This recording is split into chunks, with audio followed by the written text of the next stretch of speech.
अरे भाई आप चुप बैठेंगे? भाई साहब इसके माइक को बंद करो। मैं प्यार से बात जवाब दे रहा हूँ, बीच में टपक रहे। क्या आपसे डिबेट करूं? मैं बेवकूफ हूं क्या? आपका वक्त खत्म। अगर मैं सवाल पूछूंगा तो पूछे नहीं तो चुपचाप, समझिए। अजीब इंसान है। आपने क्यों चैलेंज किया? मेरा नाम पादरी अलीशा फैज आलम है और मैं डॉक्टर साहब से सवाल ये करना चाहता हूं कि डॉक्टर साहब ने जो है कराची के अंदर एक छोटा बच्चा था, क्रिश्चियन बच्चा, जिसे डॉक्टर साहब ने जो है कहा कि कोई मर्द का बच्चा जो है क्रिश्चियंस में से, उनके स्कॉलर्स में से आए और मेरे साथ जो है वो डिबेट करे। और एक जो है उन्होंने शर्त भी आयद की कि पहले ये होना चाहिए कि उसने 20,000 के मजमे को जो है उसमें तकरीर की हो। तो मैं डॉक्टर साहब से अर्ज करना चाहूंगा कि 20,000 के मजमे में पाकिस्तान में कोई इस्लामी स्कॉलर भी नहीं है जिसने काबिल अध्ययन के हवाले से या कोई ऐसा मामला, कोई डिबेट वगैरह की हो इतने बड़े मजमे में या तकरीर की हो। तो डॉक्टर साहब जो है ये जुमला जो है वहां पे बोल के आए, तो मैं जाती तौर पे इससे जो है क्रिश्चियन स्कॉलर्स के हक में एक गैर इखलाकी जुमला तस्वर करता हूं। उसकी वजह यह है कि बहुत सारे क्रिश्चियंस जो हैं वो फेसबुक के ऊपर और यूट्यूब के ऊपर जो है डॉक्टर साहब के हवाले से अब जुमले कस रहे हैं जो मुझे जाती तौर पे पसंद नहीं है। वो कह रहे हैं कि डॉक्टर साहब अगर मर्द के बच्चे हैं तो वो अब आके जो है हमसे डिबेट करें, क्योंकि उन्होंने ये जुमला बोला है। तो अब वो क्यों मतलब भाग रहे हैं या क्यों वो जो है अवॉइड कर रहे हैं। तो मेरा डॉक्टर साहब से सवाल ये कि अगर आपने डिबेट नहीं करनी थी तो आपने फिर चैलेंज क्यों दिया, वो भी पाकिस्तानी स्कॉलर्स को? जी बहुत शुक्रिया डॉक्टर साहब। भाई साहब बहुत अच्छा सवाल है। डॉक्टर साहब सुने सवाल आपका खत्म हो गया। अच्छा चले, पहले सवाल नहीं है, सवाल नहीं है। अरे क्यों चैलेंज किया? सवाल है किया। अजीब इंसान है। आपने क्यों चैलेंज किया? सवाल हुआ क्या नहीं? आपको उर्दू नहीं पता? क्यों चैलेंज किया? सवाल है क्या नहीं? बोलते सवाल नहीं। जी सर मैंने सवाल ही किया, सवाल किया। सर आप अपना सवाल पूछ चुके हैं, अब आप प्लीज खामोश बोलते सवाल किया नहीं। तो ये सवाल जवाब की नशिस्त है। भाई साहब ने क्या कि कोई भी पाकिस्तान में कोई भी इस्लामिक स्कॉलर ने 20,000 का मजमा अकेले एड्रेस नहीं किया। सही बोल रहे हैं गलत बोल रहे हैं? सर तकाबले ध्यान के हवाले से मैंने। सर आप प्लीज, आपका सवाल अभी खत्म हो गया, आप बीच में क्यों अटकाते? ये क्या डिबेट है क्या? हम प्यार से आपको सवाल पूछने का मौका दिया, मैंने बीच में बहस किया। अभी आप चुपचाप सुनिए। अगर मैं सवाल पूछूंगा तो पूछे नहीं तो चुपचाप, आपका वक्त खत्म, समझिए। जी मैंने तकाबले मध्यान के हिसाब से कहा। अच्छा मैं यहां मजमा कितना बड़ा है? 20,000 से ज्यादा है क्या नहीं? है क्या नहीं? अपने ईसा भाई को दिखता ही नहीं। यहां 20,000 से ज्यादा मजमा है, कराची में 20,000 से ज्यादा मजमा है। सर यहाँ पे डॉक्टर जाकिर नाइक है, यहाँ पे कोई पाकिस्तानी स्कॉलर नहीं है। हाँ तो मैं वही तो कहता हूं ना। मैंने कब कहा कि मैं पाकिस्तानी स्कॉलर से डिबेट करना चाहता हूं? मैंने किधर भी कहा? मैंने ये कहा कि आप में से किधर भी क्रिश्चियन स्कॉलर, चाहे पाकिस्तान में हो या पाकिस्तान के बाहर हो, और मैं जानता हूं पूरे दुनिया में कम से कम 100 क्रिश्चियन प्रीचर्स है, कम से कम, हिंदू भी, जो 50,000 से ज्यादा का मजमा पे तकरीर करते। सर बैनी हिंद कोई डिबेटर नहीं। अरे भाई आप चुप बैठेंगे? भाई साहब इसके माइक को बंद करो।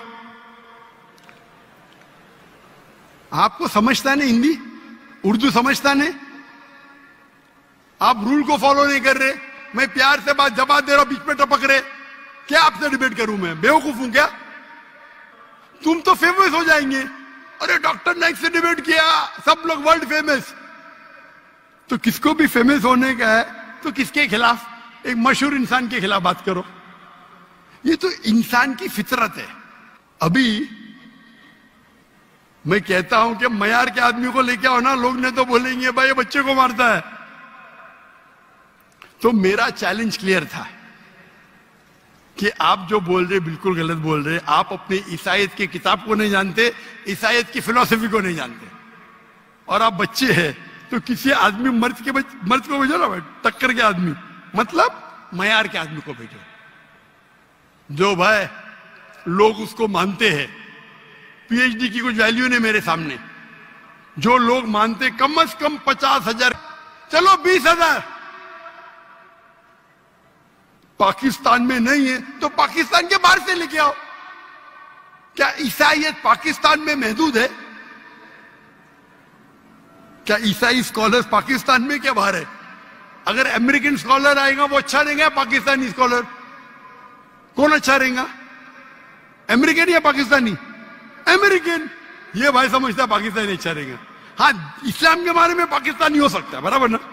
इस्लाम के बारे में, कुरान के बारे में, हदीस के बारे में पाकिस्तानी हो सकता है। ईसाईयत के बारे में पाकिस्तानी से क्यों करूं भाई? लोग बोलेंगे देखो पाकिस्तान पे जाके बच्चे लोग को पीट रहा है। अरे मेरी इज्जत है भाई।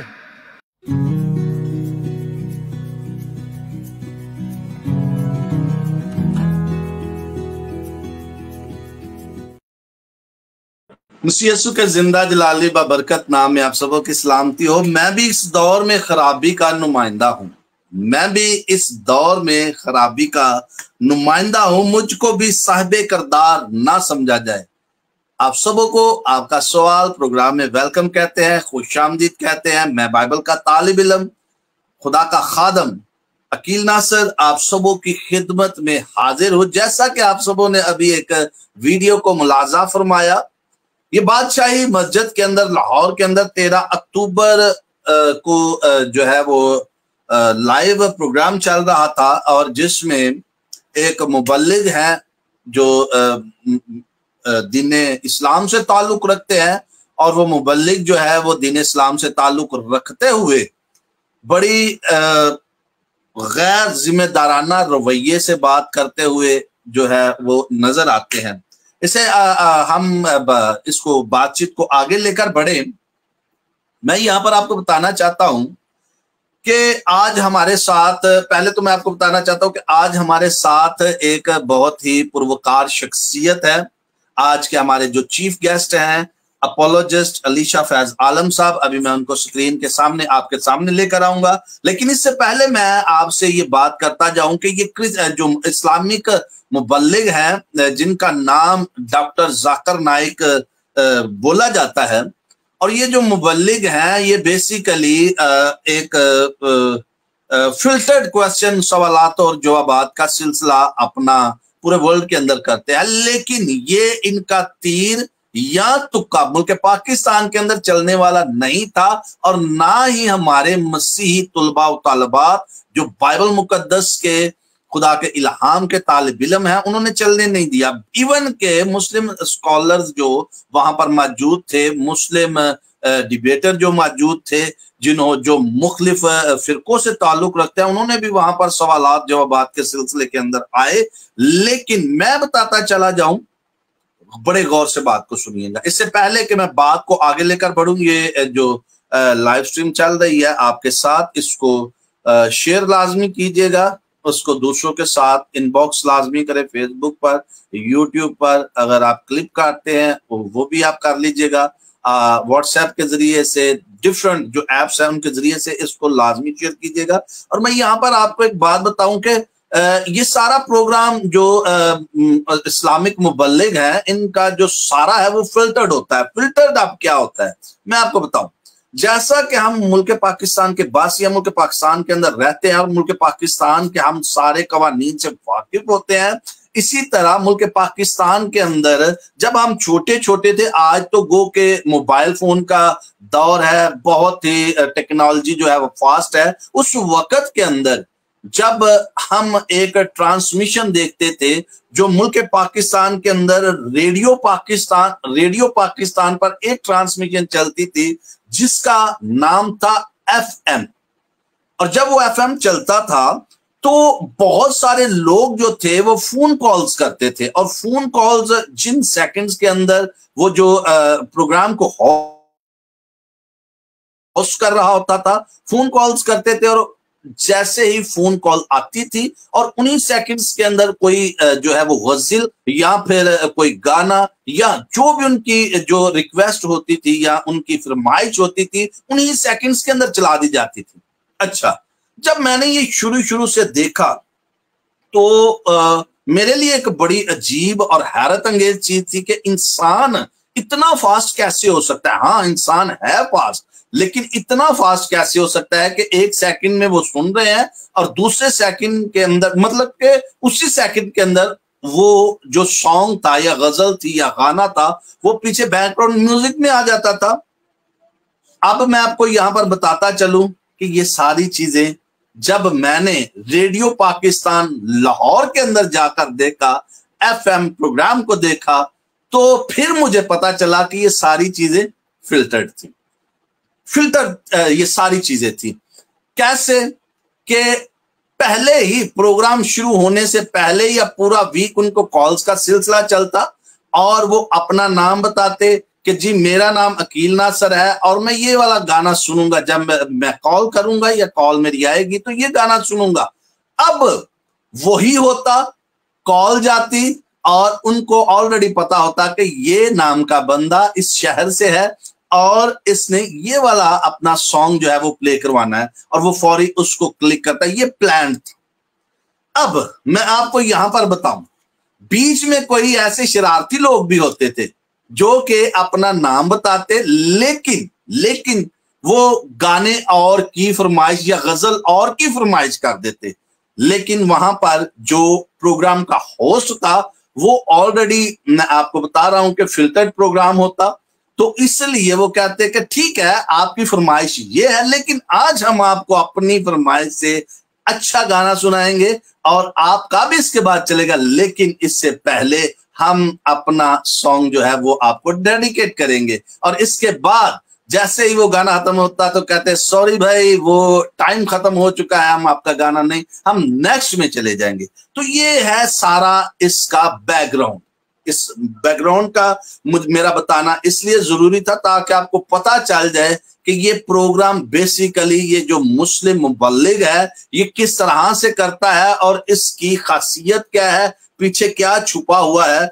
इसी तरह मैं आपको बताता चलूं कि 13 अक्टूबर को एक नौजवान जिसका नाम रिजवान था, अब आप कहेंगे कि उसका तो क्वेश्चन ही हमारे सामने वायरल नहीं हुआ, और इसका एक इंटरव्यू है।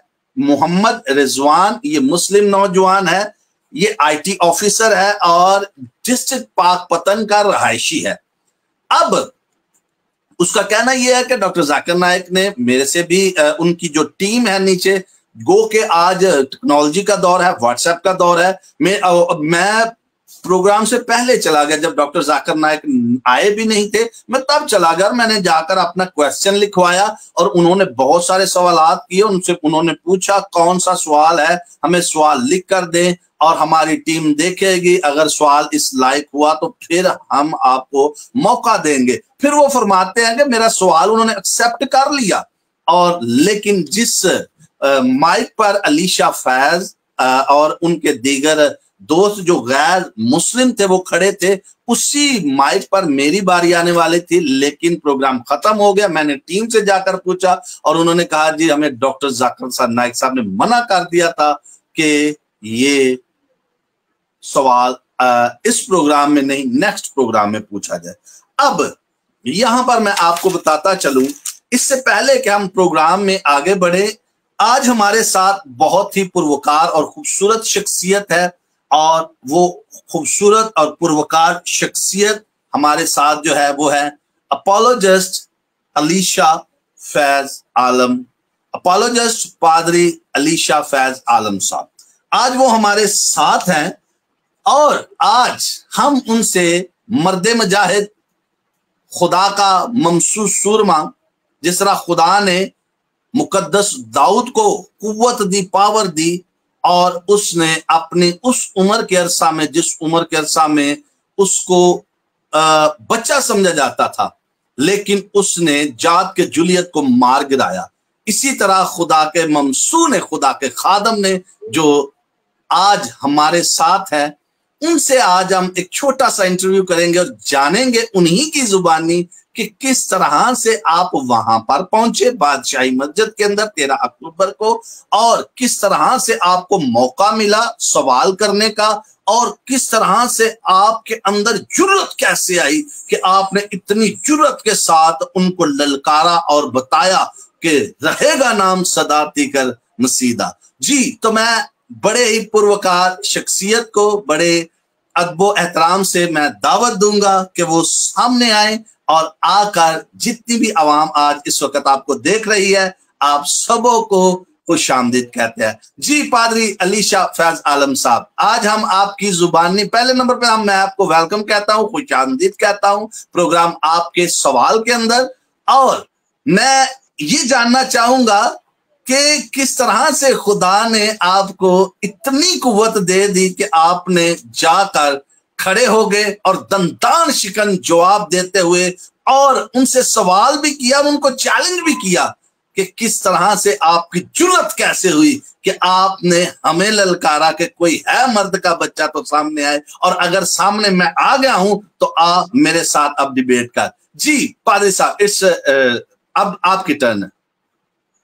जी भाई साहब, आप पर और तमाम हमारे नाजरीन पर जो है सलामती हो।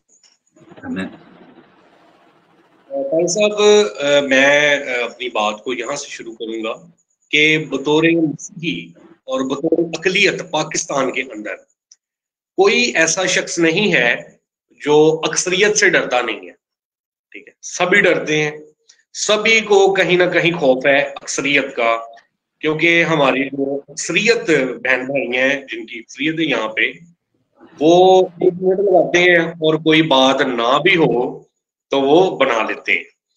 सो मैं तो बहुत डरता हूँ और डरता रहना चाहता हूँ, लेकिन जब बात आएगी कलाम मुकद्दस की, जब बात आएगी मसीह की, जब बात आएगी इंजील मुकद्दस की, मसीहत की, और मसीहत के ऊपर जो लोग काम कर रहे हैं, मसीहत का जो झंडा लहरा रहे हैं, उनकी बात आएगी तो हम खामोश नहीं रहेंगे। हमें किसी किस्म का भी नतीजा भुगतना पड़े तो हम भुगतेंगे। मैं आपको बताना चाहता हूँ कि उस दिन जब मैं गया, मैं 12 तारीख वाले दिन भी गया था, जब डॉक्टर साहब का पहला जो उनकी तकरीर थी, पहला दिन था प्रोग्राम का मस्जिद के अंदर। लेकिन उस दिन जो है मुझे टाइम नहीं मिला, मुझे मौका नहीं मिला कि मैं जो है माइक पर जाऊं, और मैं वहां पर जो है एक नए जज्बे के साथ गया था और दलेरी के साथ गया था। और वो दलेरी जो है वो मेरे खून के अंदर शायद नहीं है, वो दलेरी जो है मुझे खुदावन ने अता की थी, और खुदावन ने मुझे वहां पर भेजा था कि मैं इस शख्स को जो मुखालफे मसीह है और बहुत बड़ी ताकत है पूरी दुनिया के अंदर, इस शख्स का नाम है और लोग इसे जानते हैं कि ये मसीहत के खिलाफ जो है अंधाधुंध जैसे फायरिंग होती है ना, वैसे ही ये काम करता है। सो खुदावन ने मुझे दलेरी दी और मैंने इस बात को ठान रखा था कि हमारे पाकिस्तानी अक्सरियत जो है वो जैसे मर्जी रवैया इख्तियार करे, लेकिन मुझे वहां पे जाना है और मुझे मसीहत को डिफेंड करना है। और उस शख्स को जिसने मसीहत को ललकारा है, पाकिस्तानी मसीही उलमा को ललकारा है, मुझे उस शख्स को शर्मिंदा करना है और उसे यह बात बतानी है कि असल में मर्द का बच्चा जो है वो तू नहीं है, तू तनहा बयानबाज है। ठीक है, तू अकेला जो है वो खड़ा होकर स्पीच देना चाहता है, तू किसी की सुनना नहीं चाहता। ठीक है, इसलिए तू मर्द का बच्चा नहीं है। अगर तू मर्द का बच्चा होता तो तू जो तूने चैलेंज दिया था उस पे कायम रहता। और मैंने उसे आखिर पे सवाल ये किया, जैसा कि आप जानते हैं, मैंने क्वेश्चन ये किया कि अगर आपने डिबेट करनी ही नहीं थी, आप जो है वहां पर इतनी भड़क जो मार के आए हैं उसका क्या जवाब बनता था, वो आपने क्यों चैलेंज दिया?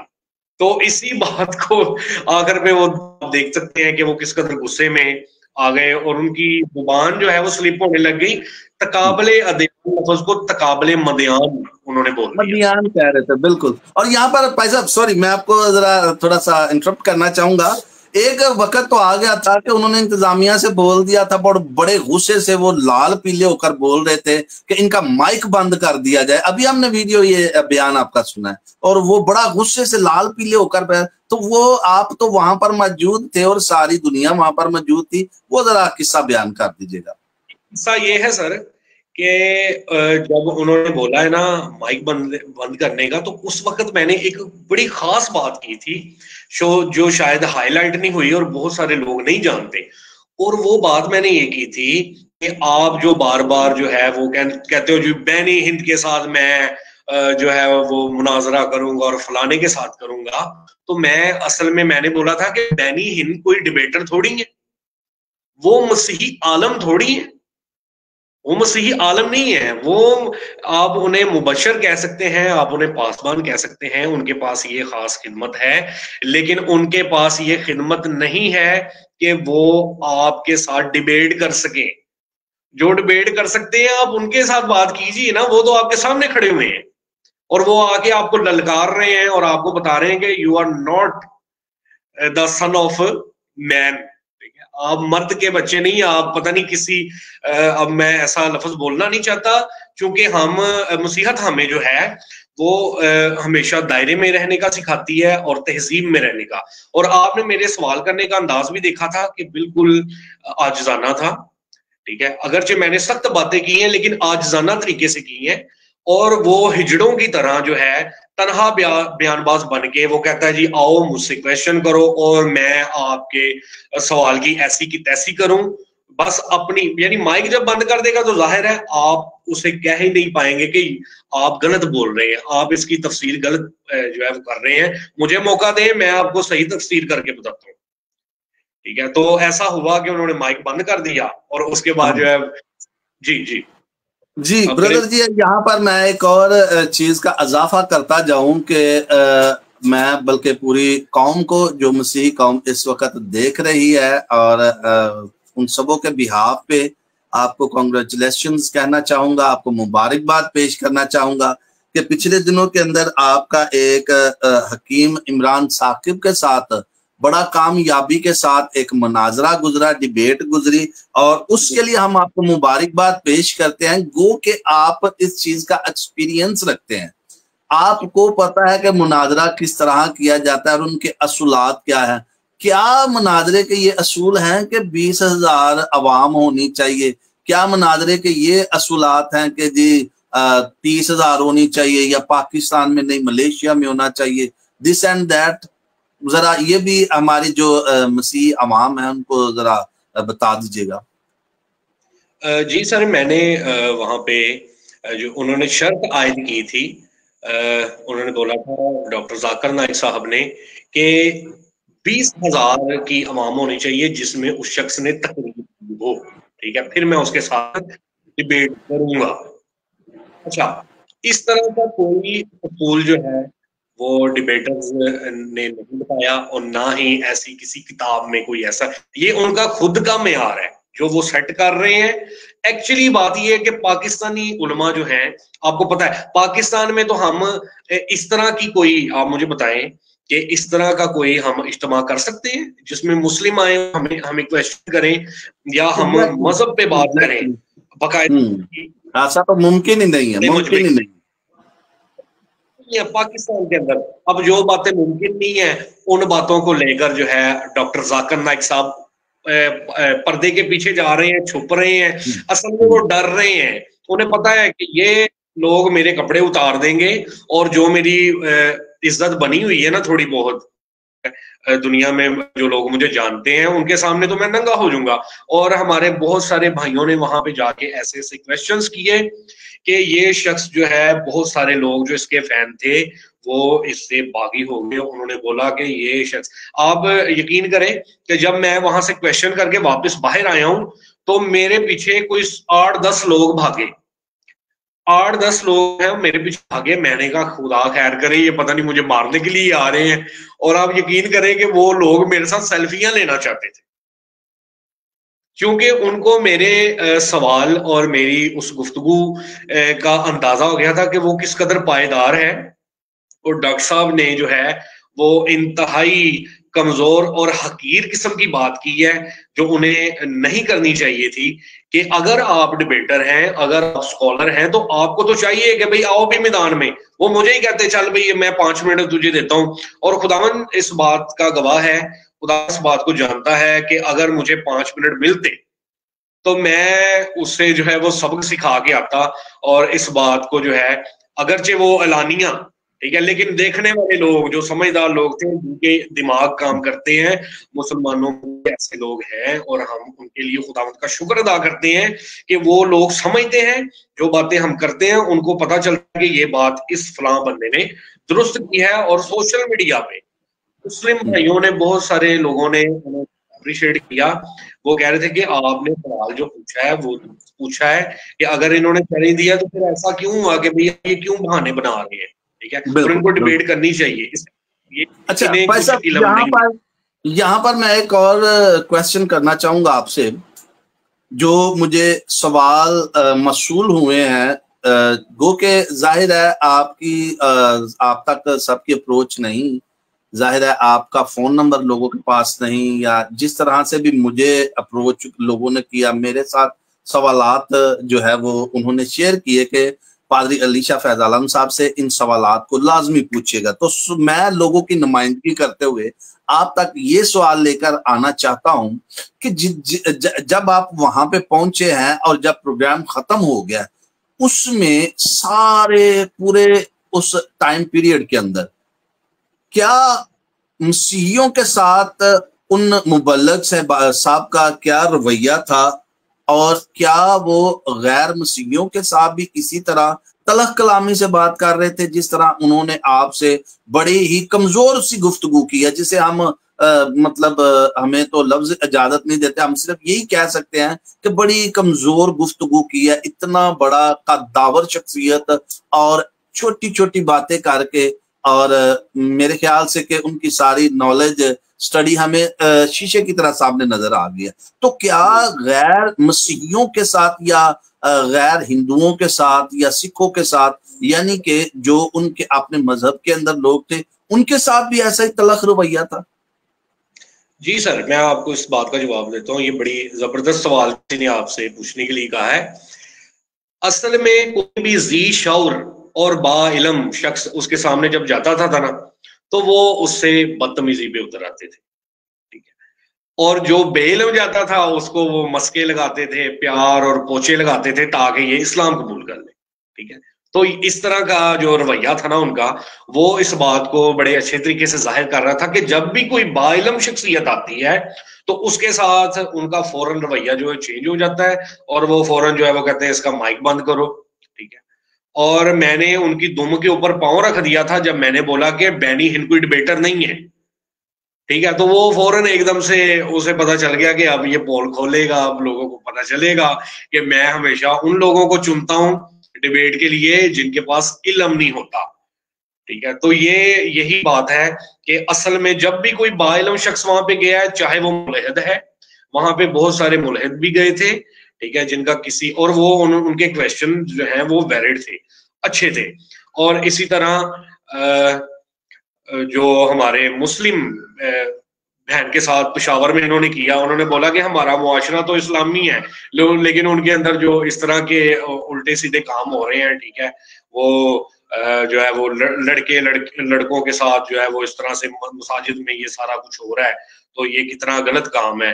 तो उन्होंने बोला कि भाई ये तो मुआशरा हमारा जो है बड़ा गलत है, ठीक है। तो वो उन्होंने फौरन कहा, उन्होंने बोला या तो आप अपने मुआशरे को गलत ना कहो, या फिर ये ना कहो कि ये इस्लामी है। ठीक है, आप अंदाजा करें कि किस कदर क्या बात है, वाह वाह, लो लेवल की गुफ्तगू की। और उस औरत को उन्होंने बोला कि भाई आप माफी मांगो। अब माफी किस बात की मांगे जब इस माशरे में ये सब कुछ हो रहा है, और एक तरफ आप कहते हैं मैं सबसे ज्यादा अल्लाह वाला हूं, और दूसरे नंबर पे आप या तरीन हरकतें कर रहे हैं, तो फिर ये मुतजाद बातें ना हो गई। आपको चाहिए था कि आप उससे एक मुखलिस तरीके से और एक बड़ा ही जबरदस्त किस्म का बात जाते, ये गलत हो रहा है, ऐसा जो है इस्लाम इजाजत नहीं देता। और ये चीजें जो है वो इस्लाम के मुताबिक हराम है। मैं उन चीजों की मजम्मत करता हूँ, और ना सिर्फ मजम्मत करता हूँ बल्कि मैं हुकूमत से अपील करता हूँ कि ऐसा कुछ हो रहा है तो ऐसे लोगों को कड़ी से कड़ी सजा दी जाए, और जो लोग ऐसा कर रहे हैं इस्लाम के मुताबिक उन्हें जो है आप सजा दें। जो ये उल्टी सीधी हरकतें होती है ना मौलाना से बान छोटे बच्चों के साथ करते हैं, उनकी सजा जो है वो मौत है, ठीक है। तो इसके अलावा कोई सजा नहीं है। तो मैं समझता हूं कि उन्हें इस तरह की बात करनी चाहिए थी, लेकिन उन्होंने उस औरत को बोला आप माफी मांगो। अब देख लें आप उस बंदे का लेवल कि वो किस कदर जो है वो छोटे जहन का मालिक है, और उसको अंदाजा भी नहीं हो रहा कि मैं क्या बातें कर रहा हूँ और क्या मुझे करनी चाहिए थी। तो मैं होता, अगर मुझे कहता जी आपको चर्च में ऐसा होता है, तो मैं खुल के मुजम्मत करता। मैं उन्हें बताता कि बाइबल मुकद्दस इन चीजों की इजाजत नहीं देती, बाइबल मुकद्दस भी नहीं देती। अगर ऐसा कोई शख्स चर्च के अंदर काम कर रहा है तो हम हुकूमत से अपील करते हैं कि उसके खिलाफ जो है वो कानूनी कार्रवाई की जाए, और जो उनके खिलाफ खड़ा होगा हम भी उनके साथ खड़े हो जाएंगे। That's it. जी भाई साहब, बड़ा खूबसूरती से आपने बयान किया, और उनका रवैया तो चले हमने भी देखा, पूरी दुनिया ने देखा कि बड़ा कमजोर सा रवैया था उनका, बड़ी कमजोर सी गुफ्तगू थी। लेकिन ये है कि मुल्क पाकिस्तान के अंदर आकर उनको पता चल गया है कि यहाँ सारे मर्द के बच्चे हैं। जी जी, जो अंजील का तालिब इल्म है, जो अंजील का गवाह है, जो खुदा का खादम है, सुरमा है, ममसू है, और जो इल्म इलाहियात का स्टूडेंट है, वो भागने नहीं देता इनको। और इन फ्यूचर पाकिस्तान से जो चले गया, सोशल मीडिया से नहीं जाने देंगे हम इनको, नहीं, कभी भी नहीं जाने देंगे। और भाई साहब आगे बढ़ते हुए एक बड़ा मुश्किल तरीन सवाल जो है वो अवाम की तरफ से, मसीहियों की तरफ से जो है वो मिला है। सवाल ये है कि अगर बड़े गौर से सुनिएगा, अगर डॉक्टर जाकिर नाइक साहब इस बात की इजाजत दे देते, अगर डॉक्टर जाकिर नाइक साहब इस बात की इजाजत दे देते कि अपोलोजिस्ट अलीशा फैज आलम साहब, मैं आपको इजाजत देता हूं कि आप मेरे साथ मुनाजिरा करें, मेरे साथ डिबेट करें, और डिबेट इस बात पर हो जाती। आप मेरी बात को सुन रहे हैं? जी जी, मैं सुन सकता हूँ जी। तो अगर डॉक्टर जाकिर नाइक आपको इजाजत दे देते कि ठीक है अलीशा फैसल आलम साहब, आपके पास 10 मिनट है, आप मेरे साथ ये डिबेट करें और साबित करें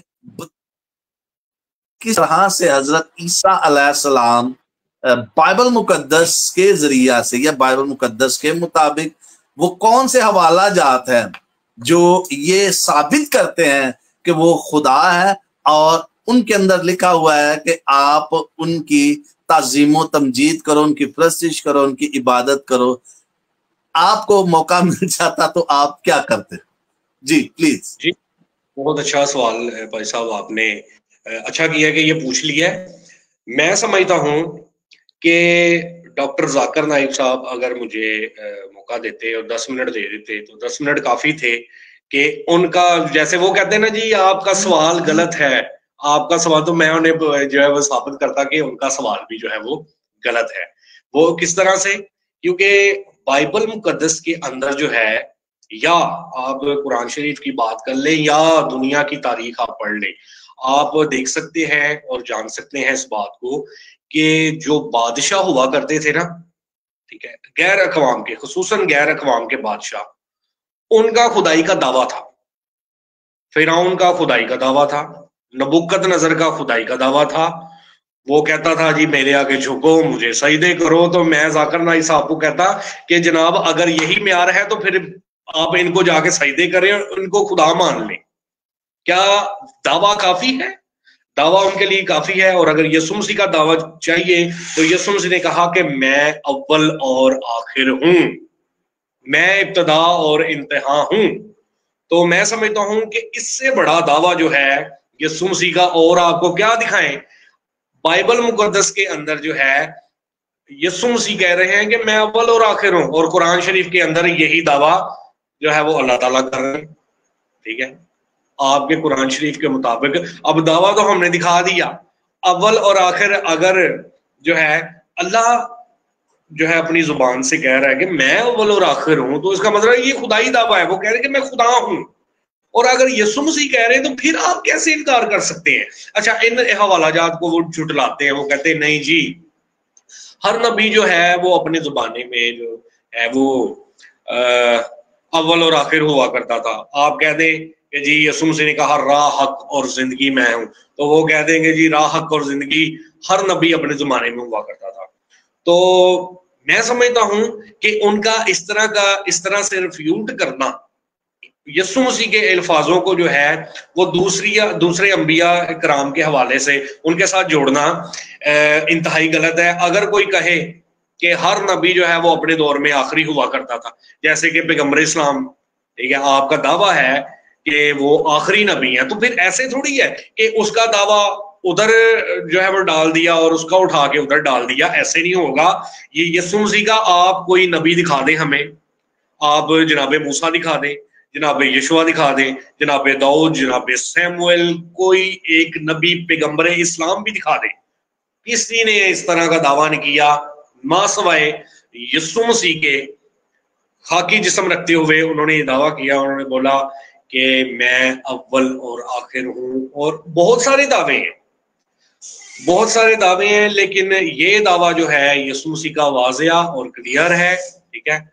और इससे बड़ा दावा जो है हम आपको दिखाते हैं, और उस पे यीशु मसीह ने दलील भी दी, और वो थी तब जब एक माजूर को यीशु मसीह ने कहा कि तेरे गुनाह माफ हुए, तो उन्होंने बोला कि ये कौन है, ये कैसे मुमकिन है कि एक इंसान गुनाह माफ करे? तो यीशु मसीह ने दलील उनको ये दी कि उसके गुनाह जो है वो माफ हो गए हैं। वो ये थी कि उसको यीशु मसीह ने कहा कि अपनी चारपाई उठा और चल पड़े। यीशु मसीह अपनी अलूहियत को चैलेंजिंग तरीके से साबित भी करते हैं, ठीक है। और यीशु मसीह के तमाम मौजज़ात, यीशु मसीह का जी उठना मुर्दों में से, और यीशु मसीह के मुतालिक लिखा है कि फरिश्ते उसकी खिदमत करते थे। किसी नबी की फरिश्तों ने खिदमत नहीं की, खिदमत सिर्फ यीशु मसीह की है। और यीशु मसीह को फरिश्तों ने सजदे किए हैं, और आसमानी मखलूकात यीशु मसीह को सजदे करती है। तो मैं समझता हूँ कि डॉक्टर जाकिर नाइक साहब जो हैं, ये इंतहाई उन्होंने फजूल किस्म का, अगर उन्होंने इस तरह का कोई खुदा मानना है ना, तो फिर नबूकदनजर को आप दानियल की किताब उन्हें हम कहते हैं दावत है कि भी पढ़ लें, और उसमें नबूकदनजर का दावा भी, और वो कहता है मुझे सजदा करो, ठीक है, तो फिर उसे सजदा भी कर लें आप, ये ना काफी है। यीशु मसीह की जो शख्सियत है उससे अलूहियत जो है छलकती है, बाहर आती है, और मैं समझता हूँ कि इससे बड़ी दलील जो है वो और कोई नहीं हो सकती कि यीशु मसीह ही हमारा शुरू है, यानी अव्वल भी, शुरुआत भी उसी से हुई है, और हमारी आखिर जो है, हमारी दुनिया का आखिर भी यीशु मसीह से होगा। हम यीशु मसीह के वसीला से और आखिर पे हम यीशु मसीह के सामने ही अपना सारा हिसाब जो है वो देंगे। बेशक बेशक, वही कलमतुल्लाह है और वही रूह अल्लाह है। अव्वल भी वही है, आखिर भी वही है।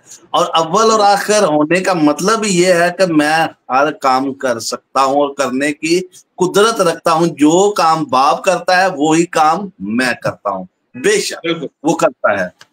आखिर में आखिरी सवाल है, और ये बड़ा मुश्किल सवाल है, मेरे लिए करना सवाल मुश्किल है और आपके लिए सुनना मुश्किल है, और तमाम नाजरीन जितने भी हैं उनके जो व्यूज हैं हमारे लिए इसके बाद पता नहीं क्या आते हैं, आई डोंट नो। लेकिन मैं जुरत और दलेरी करके ये लाजमी पूछना चाहूंगा, ये तो हो गई वो तमाम बातें, और एक मर्द मुजाहिद जब ये कारनामा सर अंजाम करके आया वापस, तो उसके बाद हमारे जो मसीही बहन भाई हैं उनका क्या सलूक था आपके साथ?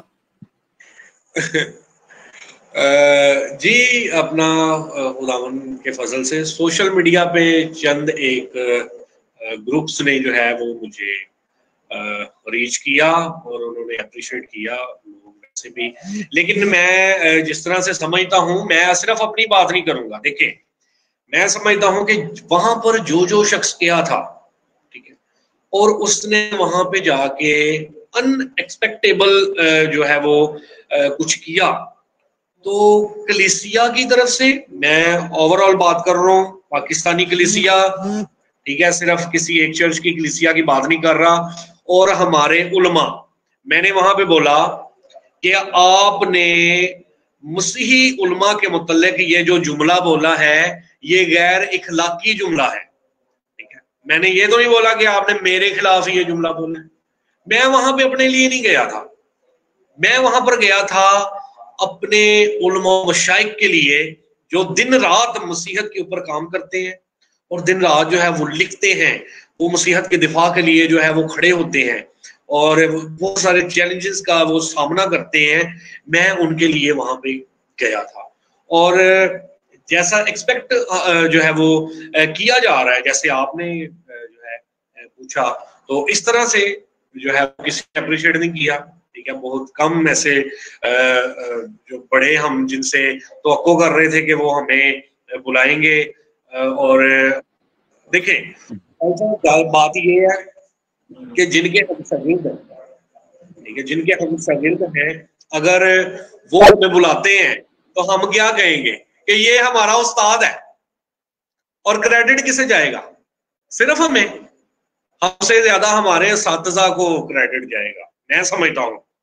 तो ये उन्हीं का क्रेडिट है, उन्हीं की वजह से हमारे अंदर दिल है, उन्हीं की वजह से ये सारा कुछ जो है हमारे अंदर ये क्वालिटीज आई हैं। तो आप क्यों मैं समझता हूँ कि खामोश है? हमने दुनिया के अंदर एक बहुत बड़ी ताकत को ललकारा है,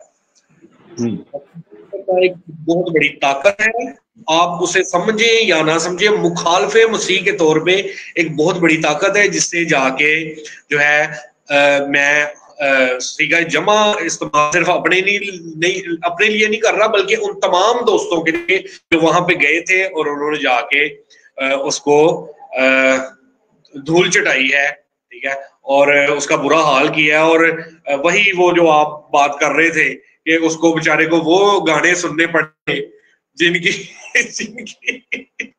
जो उसने कभी सुने भी नहीं थे, ठीक है। तो वो बिल्कुल। और भाई साहब, कोई आपने जैसा कि अभी थोड़ी देर पहले बताया, 1 मिनट 2 मिनट के कुछ ग्रुप्स ने आपको रीच किया, तो क्या कोई जो है, जैसा कि हम देखते हैं कि पिछले दिनों में कुछ बहनें थी, वो ओलंपिक में कोई गोल्ड मेडल वगैरह जीत कर आई, उनको मुख्तलिफ टीवी चैनल्स के ऊपर बुलाया गया। फैसलाबाद के अंदर बहुत बड़ा एक इज्तिमा हुआ और वहां पर हमारे मर्दे मुजाहिद मसीहियों ने बड़े बड़े खूबसूरत क्वेश्चन किए और दूसरे लफ्जों पे बोलना बंद कर दिया। लाहौर के अंदर लाहौरियों ने एक बड़ी कसीर तादाद में मुस्तनिद और प्योर क्वेश्चन किए, जिस पे उनको इतना ज्यादा गुस्सा आया कि उनका बस चलता तो वो उतो ही कोई माइक ही भावे ला के मार देंगे। कराची के अंदर लोगों ने जो है वो बड़ा, तो क्या हमारे एक लाहौर तो आपको पता है हर दिल अजीज लोग रहते हैं, और लाहौर तो मिनिस्ट्रियों का शहर भी कहा जाता है, तो क्या किसी कोई टीवी चैनल्स ने, कोई क्रूसेड ग्रुप ने, कोई ऐसा कुछ भी नहीं है। और मैं समझता हूं कि हमें इसलिए बुलाना चाहिए जो लोग वहां पे गए थे, ताकि हमारी जो कलीसिया है वो इनकर्ज हो, हमारे जो नौजवान हैं वो इनकर्ज हो, उन्हें मालूम हो इस बात का पता चले कि हमने मसीहत का डिफेंड करना है, हमने मसीहत का जो है वो दिफा करना है। मैं इसलिए चाहता हूँ, हमें कोई मशहूरी चाहिए, हमें ऐसी बात नहीं चाहिए। खुदावंद के फजल से जो काम हमने करना है वो हमने पर्दे के पीछे भी कर देना है मसीहत के लिए। मशहूरी की बात, मेरी बात सुने, मशहूरी हमें कोई भी नहीं दे सकता, किसी में इतनी जुर्रत नहीं है। रहेगा नाम सदा फिकर मसीदा, और मसीह मशरक मगरब शुमाल और जनूब से जब वो चाहता है तो इज्जत देता, उसे रोक नहीं कोई भी सकता, ठीक है। तो मशहूरी हमें कोई भी नहीं दे सकता, और ना ही किसी की इतनी औकात है, किसी की औकात नहीं है। बट जब खुदा हमें मशहूरी देगा, खुदा हमें बरकत देगा, और वो कोई रोक भी नहीं सकता। जी प्लीज आप जारी रखिएगा। मैं यही कह रहा था सर कि हमारे नौजवानों को पता चलना चाहिए कि सिर्फ हीरोगिरी जो है वो यही नहीं होती कि हम स्टेज पे खड़े होके अपने लोगों को जो है वो ये सिखा रहे हैं कि मसीहत ने तब ऐसे किया, हमारे नौजवानों ने तब कुर्बानियां दी, ये हो गया वो हो गया।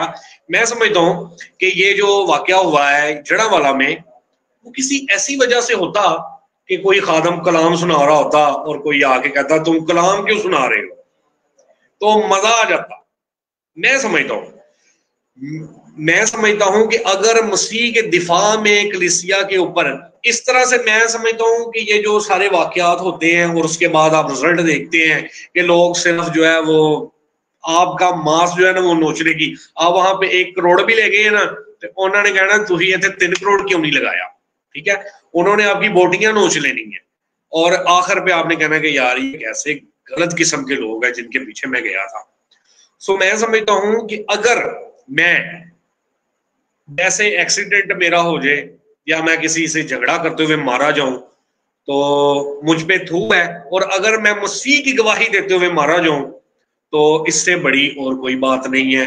ये सबसे उत्तम मौत है, इससे बेहतरीन मौत और कोई हो ही नहीं सकती कि मैं अपने मसीह की गवाही देते हुए, बाइबल मुकद्दस का दिफा करते हुए, मसीहत का दिफा करते हुए जो है शहीद हो जाऊं। जी भाई साहब।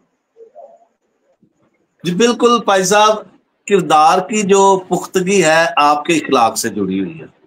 जी बिल्कुल। इतना कुछ होने के बावजूद आपका किरदार, आपकी जुबान इतनी मीठी, इतना अच्छे तरीके से बोल रहे। और मैं आपको और जितने भी व्यूअर्स है देख रहे हैं इस वक्त यही बताना चाहूंगा कि किरदार की जो पुख्तगी है वो इखलाक से जुड़ी हुई है। अगर आपका नजरिया आपकी बुलंदी का बायस बनता है, आपका जो नजरिया है, आपका ज़हन जो काम कर रहा है, नजरिया जो बुलंदी का बायस नहीं बनता, बल्कि एक ऐसा वाकया जैसा कि हम देखते हैं कि जितने भी वहां पर गैर मुस्लिम थे, वहां पर मसीही थे या फिर हिंदू थे या कोई भी ऐसा मजहब था, जनाब को, मुबल्लिग को रवैया ऐसा इख्तियार करना चाहिए था कि हम उससे इम्प्रेस होते, ना कि हमें क्या लगे दीन क्या है, हमें क्या लगे पैगंबर कौन है, हमें क्या लगे किताब कौन सी है। हमने तो सिर्फ जो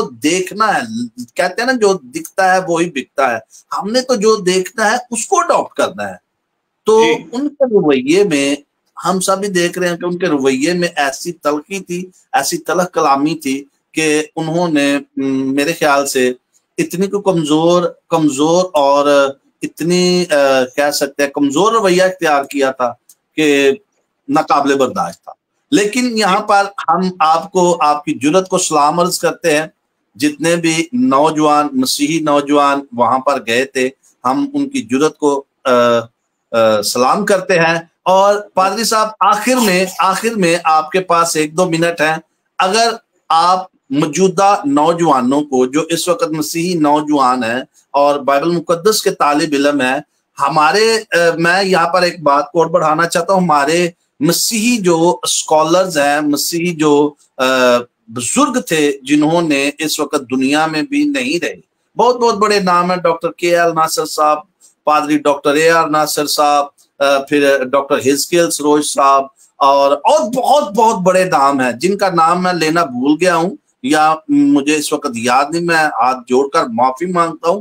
लेकिन बहुत बहुत बड़े नाम हैं जिन्होंने मसीही लोगों को डिफेंड किया और मुल्क पाकिस्तान के अंदर सीसा पलाई दीवार बन के खड़े रहे और अभी भी हैं।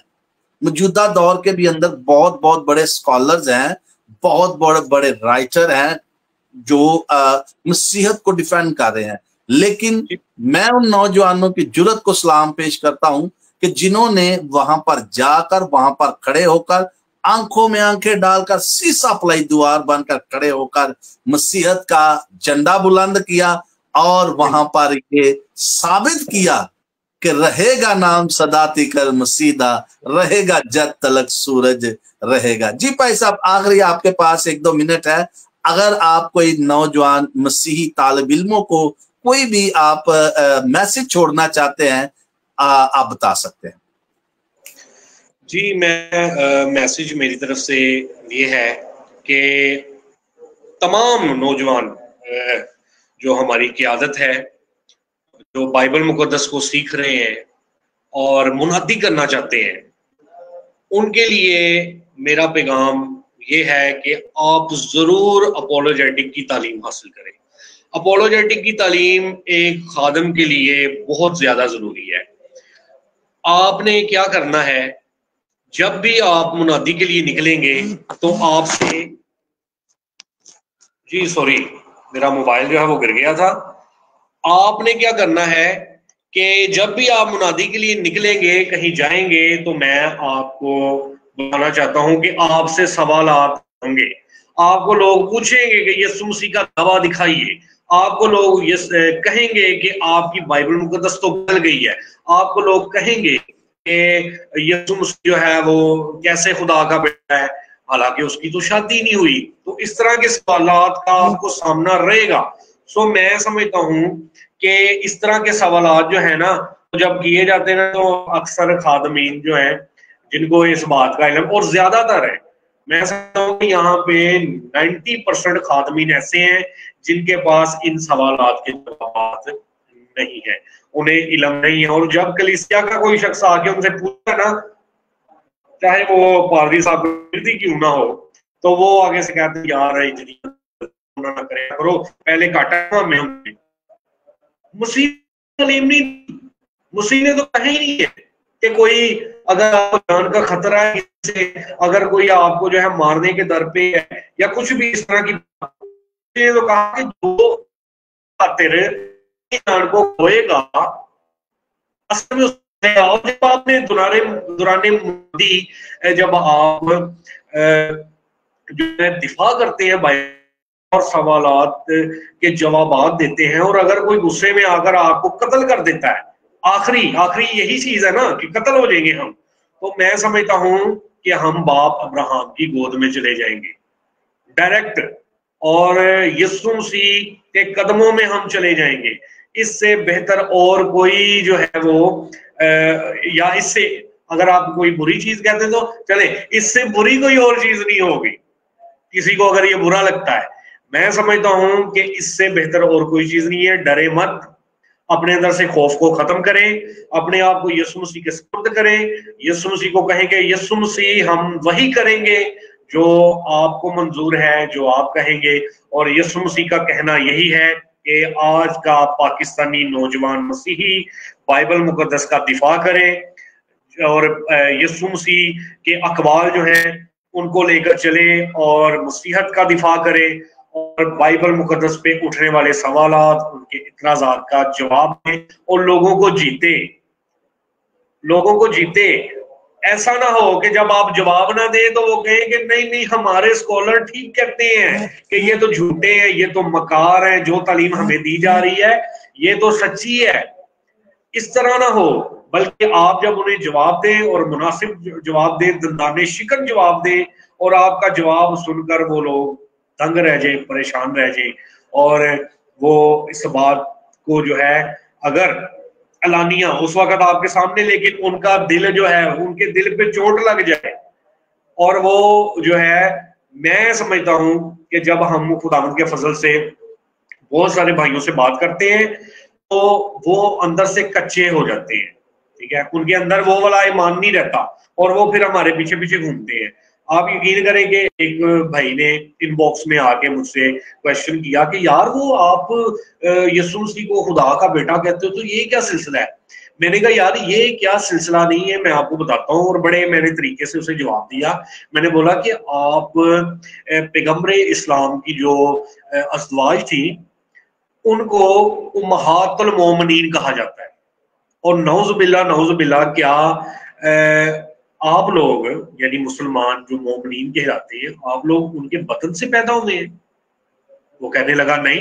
तो मैंने कहा इसका मतलब ये थोड़ी है कि यीशु मसीह जो है वो जिस्मानी लिहाज से, अगर वहां भी जो है ये भी एक इत्तला है, और इसको आप इस तरह से ले समझ लेंगे कि जैसे उम्महातुल मोमिनीन उन्हें कहा जाता है और आप उनके बदन से पैदा नहीं हुए, उसी तरह यीशु मसीह भी जो है वो खुदा के जिस्मानी बेटे नहीं है, ठीक है, जैसा कि आप समझते हो। तो मैं इनकरेज करता हूं अपने तमाम दोस्तों से, हमें कोई ईंट नहीं मारता, कोई रोड़ा नहीं मारता, और हमें ईंट और रोड़ा और गोली तभी लगेगी जब ऊपर से ये बात मंजूर हो जाएगी। उसने कहा कि तेरा मुझ पे कोई इख्तियार नहीं है, अगर तुझे आसमान दिया जाता, किसे बोला?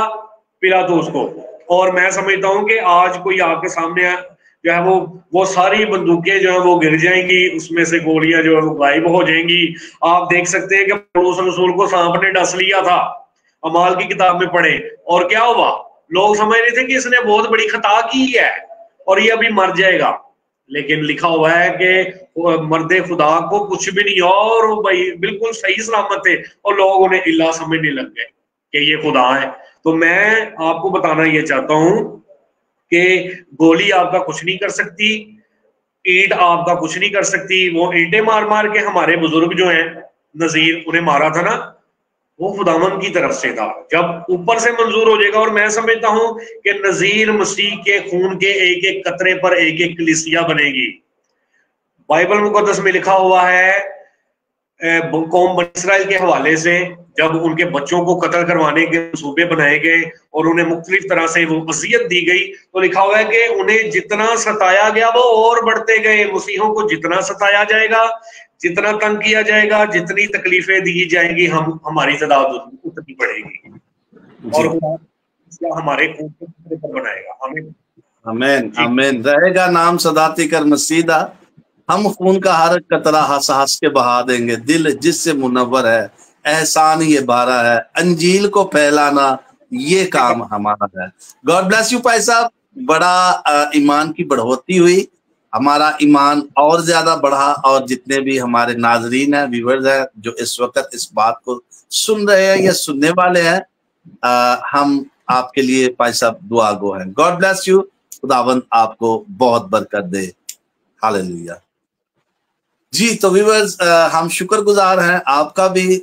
बड़ी पुरजोश और पुरजोर तरीके से आप इस प्रोग्राम को जो है वो देख रहे हैं, लाइक कर रहे हैं, और बड़े आपके अच्छे अच्छे मुस्तनिद सवालात हम तक पहुंच रहे हैं, और ये सवालात का सिलसिला ऐसे ही जारी रहेगा। और अगर आपका भी कोई सवाल है तो लाजमी नीचे कमेंट बॉक्स में लिखिएगा, ताकि हम जितने भी हमारे उलमा हजरात है, दीन के आलिम है, जो हमारे मसीही जो खुदा के लोग हैं, वो लाजमी इन सवालात के जवाबात आप तक पहुंचाएंगे, जो कि बाइबल मुकद्दस में से हैं, जो एतराजात जिन्हें मसीहत पर उठाए जाते हैं, जो सवालात मसीहत पर उठाए जाते हैं, और हम जुर्रत के साथ उनका एतराजात का और सवालात का दंदान शिकन जवाबात देते रहेंगे। और ये हमारे ब्लड के अंदर, ये हमारे खून के अंदर चीज इसलिए शामिल है क्योंकि उसने हमें खून से खरीदा है, और हम उसके हैं। हम कोई कौम ना थे, ना ही कोई कबीला थे, और ना ही कोई उम्मत थे, और ना ही हम अहले जुबान थे, लेकिन ये उसका फजल है। किसका फजल है? अपने मालिक, अपने आका, अपने प्यारे रब्बना यीशु अल मसीह, खुदावंद यीशु अल मसीह का ये फजल है कि उसने अपने खून के सबब से हमें खरीदा, अलहदा किया, और फिर जाकर हम एक मसीही कौम बने। इससे पहले हम कुछ भी नहीं थे, और अगर उसने हमें खरीद लिया, उसने हमें अलहदा कर लिया, तो आज ये सारी जिंदगी, सारा कुछ जो है ये खुदावंद यीशु मसीह का है। So thank you so much. आखिर में मैं आप सबको को ये कहना चाहूंगा कि इस प्रोग्राम को लाजमी देखिएगा। अगला जो प्रोग्राम है, अगला जो प्रोग्राम आपका सवाल है, उसमें हमारे अपोलोजिस्ट दीन के आलम जनाब एवेंजलिस्ट क्वील साबर साहब हमारे साथ होंगे, और जिसका टॉपिक होगा बाइबल मुकद्दस और जदीद साइंस। अतवार की शाम पूरे पाकिस्तान के टाइम के मुताबिक पूरे 8 बजे हम आपके साथ शामिल होंगे, और आप जानिएगा कि बाइबल मुकद्दस और जो जदीद साइंस है, जैसा कि सवालात उठाए जाते हैं कि जी पहले दिन खुदा ने जमीन और आसमान को बनाया, तीसरे दिन सूरज चांद सितारों को बनाया, और ये कैसे मुमकिन हुआ, पिछले जो बीच वाले 3 दिन है वो कहाँ से, दिस एंड दैट, मतलब नूर कहाँ से आया, रोशनी कहाँ से आई। सो ऐसे सवाल तो उठते रहेंगे, और हमारी एक पीढ़ी गुजर गई, उससे पिछली पीढ़ी गुजर गई, हम मौजूद है, हम भी गुजर जाएंगे, और हमारे नौजवान जो है बेटे बेटियां वो इन बातों का बाइबल मुकद्दस में जवाब देते रहेंगे। सो हमारे लिए पहले नंबर पे तो दुआ करते रहे, दूसरे नंबर पर अगर आपका कोई सवाल है वो लाजमी नीचे इनबॉक्स में राइट डाउन कीजिएगा। अगर आप फेसबुक यूजर नहीं है, यूट्यूब से जाके देखिए, यूट्यूब से देखकर व्हाट्सएप पर हमारे साथ राब्ता कर सकते हैं। हम आपके जवाब के मुंतजर रहेंगे और आपके सवाल के भी मुंतजर रहेंगे। खुदावंद आप सबों को बरकत दे, और जितने इस वक्त देख रहे हैं लाजमी इस ट्रांसमिशन को शेयर कीजिएगा, और जितने देखने वाले हैं वो भी इस ट्रांसमिशन को लाजमी शेयर कीजिएगा, ताकि पूरी दुनिया के अंदर जो है वो खुदा के कलाम की जो मुनादी जा सके। क्योंकि पिछले दिनों के अंदर काफी यूरोप से, अमेरिका से और अरब कंट्री से काफी सवालात हमारे तक वसूल हुए हैं, और मैं चाहता हूं कि ये अफ्रीका के अंदर और दीगर कंट्रीज के अंदर ये सारा प्रोग्राम का हिस्सा जाए, और उनके सवालात भी हम जो है वो सुनकर उनके जवाबात को आप तक पहुंचा सके। God bless you. खुदावंद आप सबों को बरकत दे। खुदावंद आपका हामी और नाजर हो, वो आपको अपने चेहरे के नूर से हमेशा जलवागर फरमाता रहे। आप आते वक्त भी मुबारक हो, जाते वक्त भी मुबारक हो, दुम नहीं बल्कि सर ठहराया जाए। आमीन।